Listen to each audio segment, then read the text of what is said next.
Este día vamos a hablar de un acontecimiento histórico en donde se jugó el destino de la humanidad, de la gran victoria del 9 de mayo de 1945, cuando las tropas de la Unión Soviética tomaron Berlín. Aquí se jugó, como lo he dicho,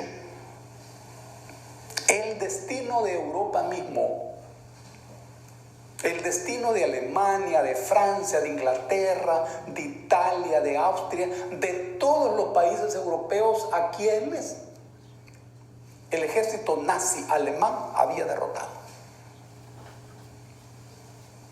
Hitler toma el poder en los años 30. Hitler pertenecía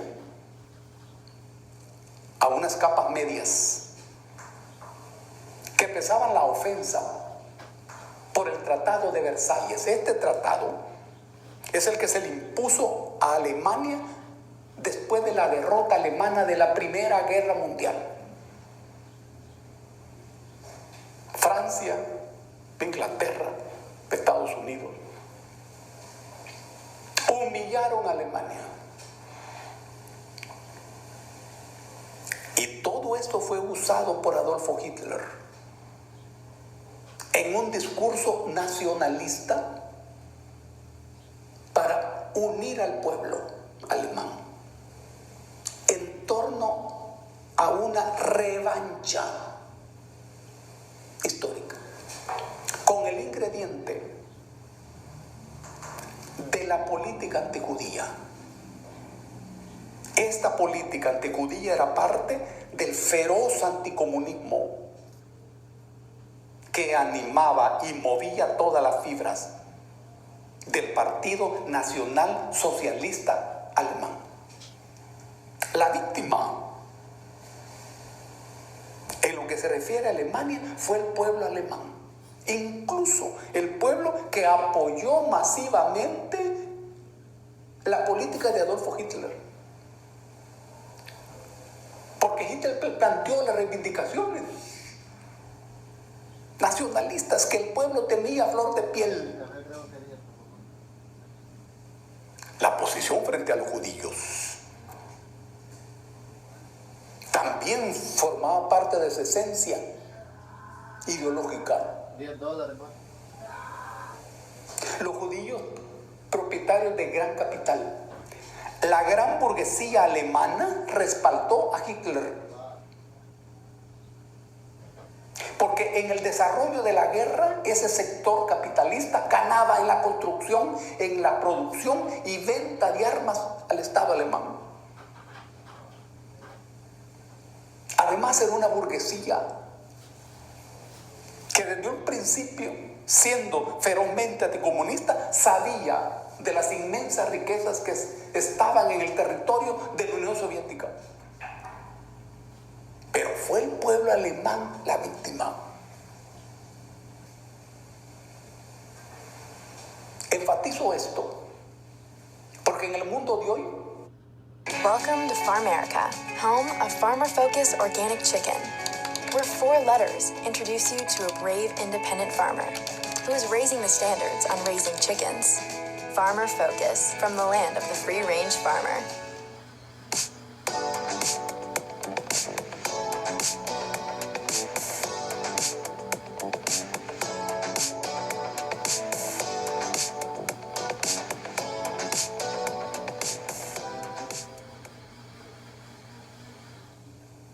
se dice que la víctima de la política fascista alemana fueron los judíos. Y se olvida el pueblo alemán. Como si esos judíos no fueran alemanes. Y cuando uno mira hoy la política del Estado de Israel, es parecida a la política hitleriana. Lo que el Estado de Israel hace con el pueblo palestino es igual o superior. a lo que Hitler y su gente hizo en Alemania. Mira cómo es la historia. Hitler derrotó a Francia en poco más de un mes y tomó París. Ocupó Bélgica, ocupó Holanda en la guerra rápida. También Noruega, Austria. En 1939 ocupa Polonia. Pero el golpe era hacia la Unión Soviética.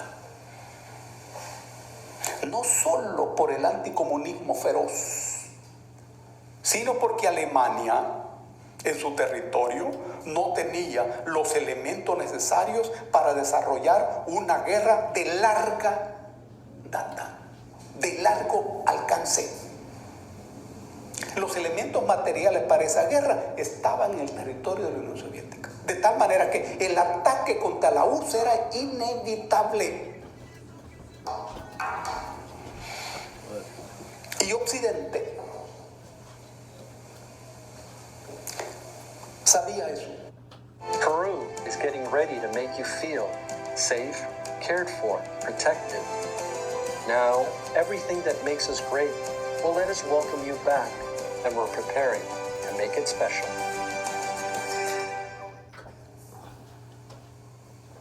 Pero Occidente también tenía interés en derrotar a la Unión Soviética. Churchill, de Inglaterra, también ferviente anticomunista, soñaba con eso.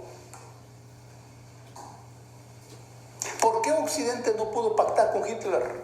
Es que Hitler no pensaba en ese pacto, sino en hacer de Alemania el centro de un poder internacional todopoderoso que sometiera a esos mismos países europeos. Planetario, poder planetario. Incluso Sudamérica estaba contemplado en esos planes, pensado como una zona de producción de cereales y de alimentos. Soñaba con un poder mundial. Por eso, el 22 de junio de 1941, los ejércitos nazi alemanes invaden la Unión Soviética. Hitler había dicho que derrotar a los soviéticos iba a durar unas 4 semanas. Y el plan Barbarroja, diseñado con ese objetivo, estaba pensado para que durara mes y medio. Pero desde un principio, los generales alemanes supieron que no era así. La fortaleza de Brest-Litov, situada en Bielorrusia, resistió un mes después de la invasión. Las tropas alemanas tuvieron que dejar esa fortaleza y siguieron avanzando. En las paredes de la fortaleza de Brest. Are you ready for fun? For the rush of thrill after thrill? And the electrifying energy of summer events with limited capacity and physical distancing. Join the fun at SeaWorld. For a limited time, save up to $50 on tickets.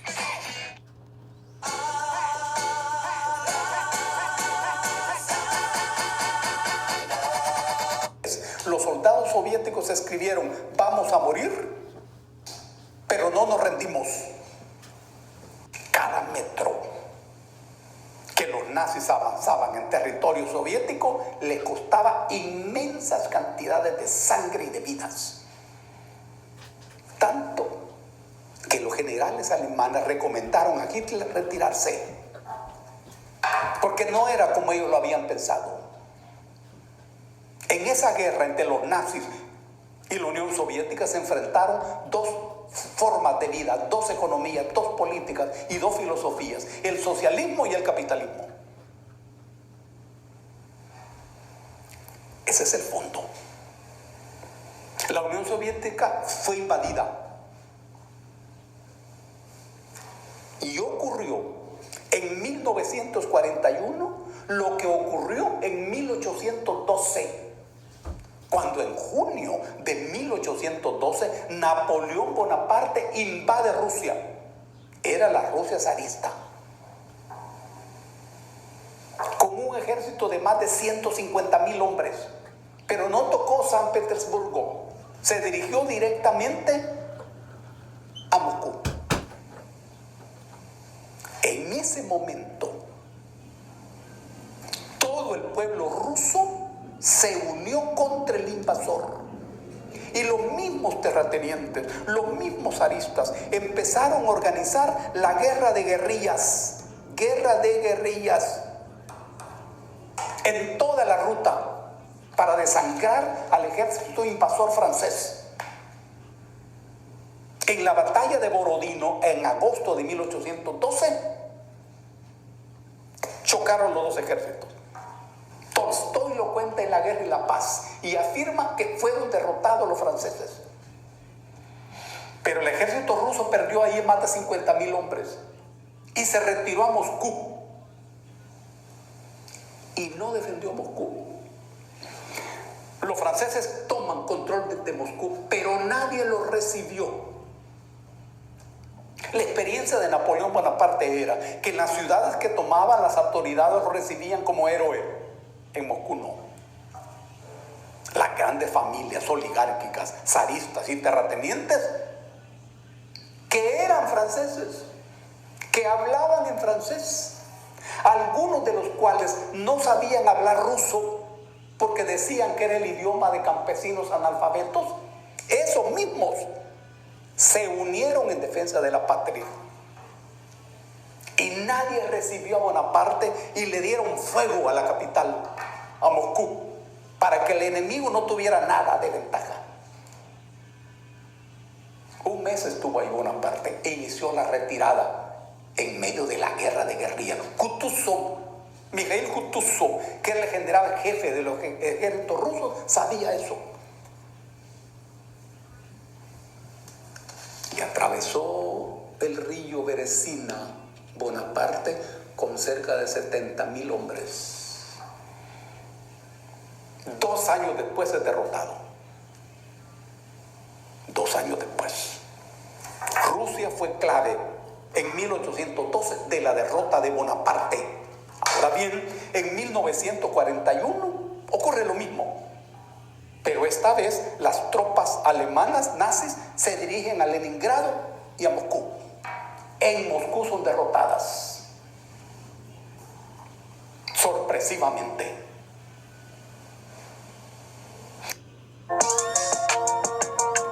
Middle of Compton, California. Look at this scene. Hitler había organizado reuniones diplomáticas para asegurar de antemano la gran victoria tomando Moscú. Fracasa. Aparece en escena el general Mikhail Zhukov, siberiano. Usó en la defensa de Moscú tropas siberianas. Y llegaron como a 30 o 40 kilómetros de Moscú, en algunos lugares. Cerca de Tula y cerca de la posesión de Tolstói, que se llama Yasnaya Poliana, están las cruces que marcan el lugar donde llegaron las tropas nazis. Ahí son derrotadas. Y Hitler a esta altura necesitaba petróleo. No tenía. Minerales, bienes.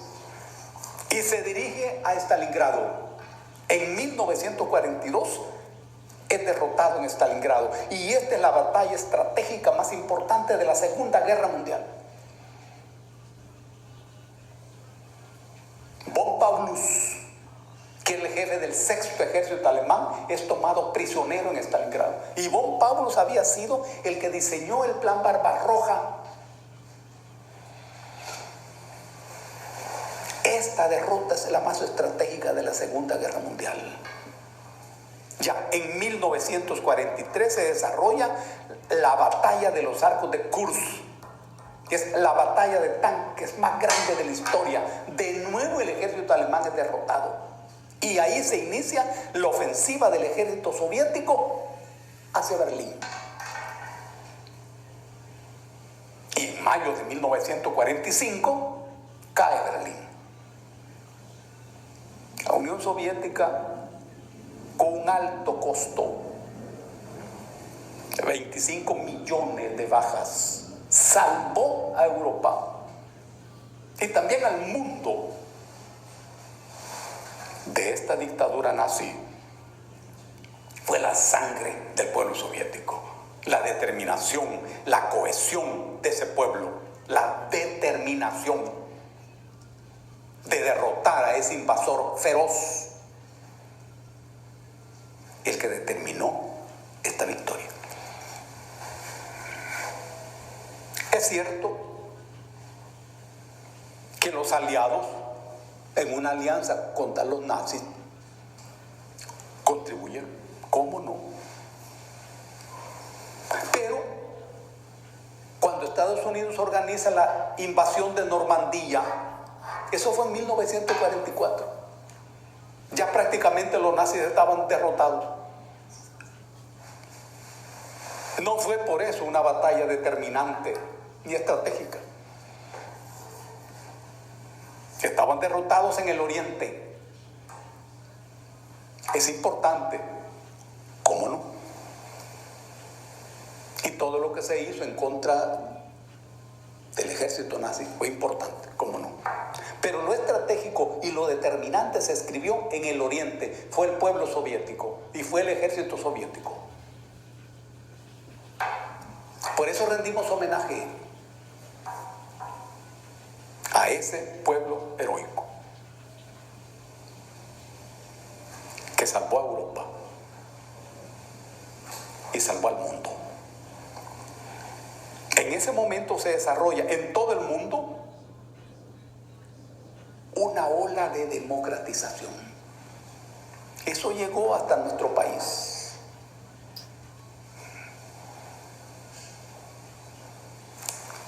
Un año antes en nuestro país había sido derrotada la dictadura de Maximiliano Hernández Martínez.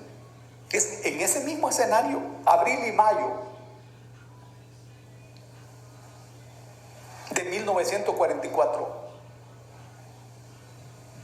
las noticias informaban de la derrota de los nazis alemanes y de la victoria de la Unión Soviética. Pero la dictadura se les arregló, porque se anunció una campaña electoral donde el pueblo llevó de candidato al doctor Arturo Romero. El pueblo masivamente era romerista.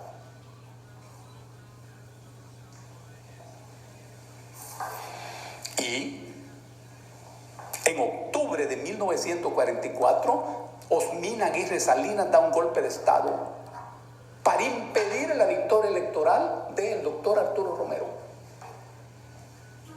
e impone como presidente a Salvador Castaneda Castro. Este gobierno títere de Castaneda Castro termina en 1948 con el golpe de los mayores, y ahí termina la dictadura. Todos estos acontecimientos en cierto modo tenían inspiración en la derrota de la Alemania nazi. Ahora bien, una vez derrotada la Alemania nazi, se inicia la llamada Guerra Fría. Porque Occidente era enemiga de la Unión Soviética y ciertamente esperaba que Hitler desangrara Help someone get a ride today. a la Unión Soviética, que quedara tan debilitada y que Alemania también quedara tan debilitados, de tal manera que Occidente tomara el control de la situación. Pero no esperaban lo que ocurrió. A partir de la derrota alemana se formó en Europa una franja llamada democracia popular. Y Polonia, Hungría, Checoslovaquia, Rumanía, Bulgaria levantaron gobiernos populares. aliados de la Unión Soviética. Y una parte de Alemania, la parte oriental de Alemania, fue la base para la construcción de la República Democrática Alemana, la RDA.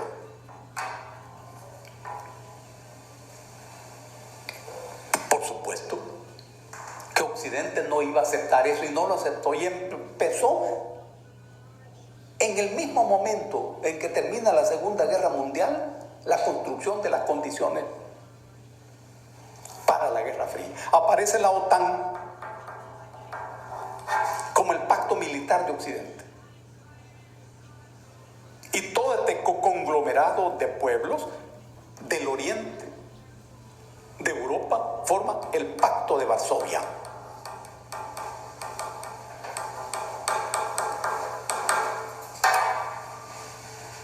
La Guerra Fría enfrentó al capitalismo con el socialismo.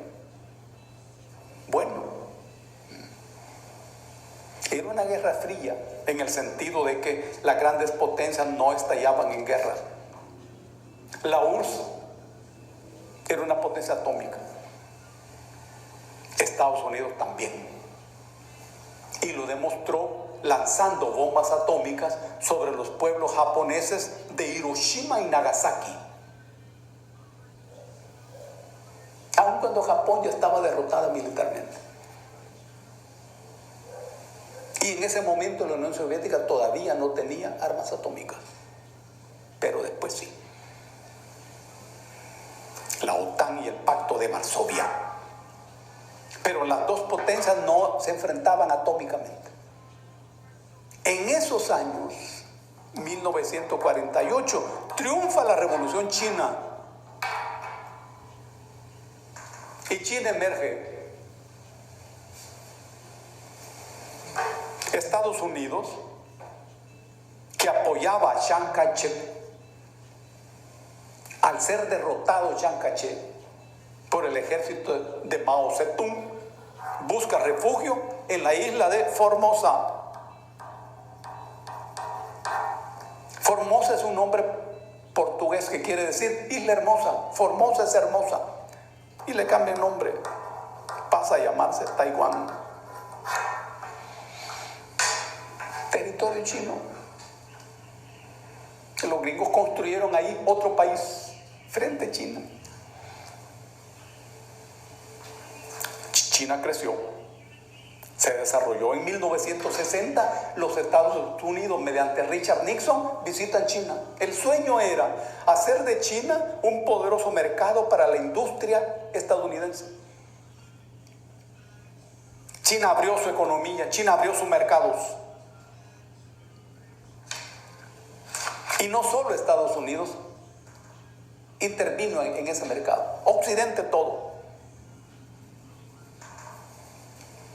Era un mercado de más de 1.000 millones de personas. Pero China pidió intercambio tecnológico y China pasó a desarrollar con las reglas del capitalismo, pero no con el juego del capitalismo, una sociedad altamente desarrollada. El diseño era explotar el poderoso mercado chino. El diseño no era de parte de Occidente hacer de China un país industrializado y poderoso. No, un mercado. Pero China supo usar eso y se convirtió en lo que es hoy. Una economía que en pocos años va a sustituir a la economía estadounidense como primera economía planetaria.